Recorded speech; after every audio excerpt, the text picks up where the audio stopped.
Hello everyone, আসসালামু আলাইকুম। Welcome back to my channel. আমি রিপা সাতক্ষীরা থেকে বলছি।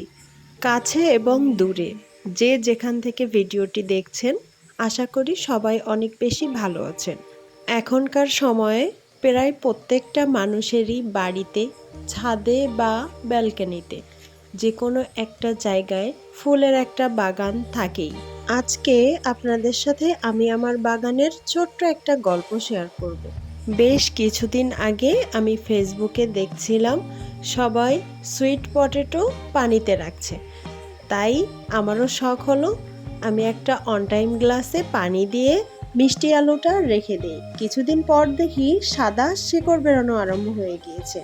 দেখতে বেশ ভালোই লাগছিল, কিন্তু কিছুদিন পর দেখি অতিরিক্ত শিকড় হয়ে গিয়েছে আর অনেক লতা ছড়িয়ে গিয়েছে, যেটা শুধুমাত্র একটা গ্লাসে সারভাইভ করা সম্ভব নয়। তাই ভাবলাম এটা একটা বড় টবে দিয়ে দিই। প্রচণ্ড গরমে গাছটা কেমন যেন নেতানো হয়ে গিয়েছে, তাই ভাবলাম গাছটাকে কষ্ট না দিয়ে একটা মাটিতে দেওয়া যাক। আমি ছাদে সবসময় গাছ লাগানোর জন্য মাটি রেডি করেই রাখি, কারণ আমি তো একজন মনোযোগী প্লান্টার। বলা যায় না আমার কখন কি গাছ লাগানোর শখ হয় আর কখন কোন গাছ আমি নিয়ে চলে আসি। সেজন্য আমি মাটিটা সবসময় ছাদে রেডি করেই রাখি। তাই টবে মিষ্টি আলুটা সম্পূর্ণ মাটি দিয়ে ঢেকে দিয়ে যে গাছের লতাগুলো ছিল সেগুলো একটা লাঠি দিয়ে সোজা করে রাখছি, যাতে ওদের কষ্ট না হয় বা দেখতে ভালো লাগে। গাছের সব লতানো ডোকগুলো আমি লাঠির সাহায্যে তুলে দিয়ে সেগুলোকে একটা সুতো দিয়ে বেঁধে দিই। ভেবেছিলাম গাছটা যখন ঝাঁকড়ালো হবে বা অনেক বেশি কষ ছড়াবে, এই লাঠিতে ভরে ভরে গাছ থাকবে, তখন দেখতে অনেক বেশি সুন্দর লাগবে।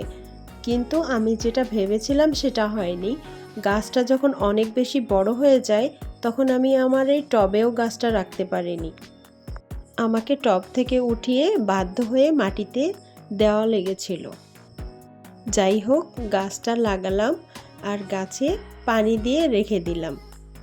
প্রচণ্ড রোদ আর গরমে গাছটা একেবারে শুকিয়ে কেমন জানি হয়ে গিয়েছিল, তাই আমি গাছে একটু স্প্রে করে দিচ্ছিলাম। বলা তো যায় না কখন বৃষ্টি হবে না হবে, দেখা যাক। স্প্রে করে দিয়ে একটু সতেজ হয় নাকি। একটু সতেজ হওয়ার জন্যই স্প্রেটা করা।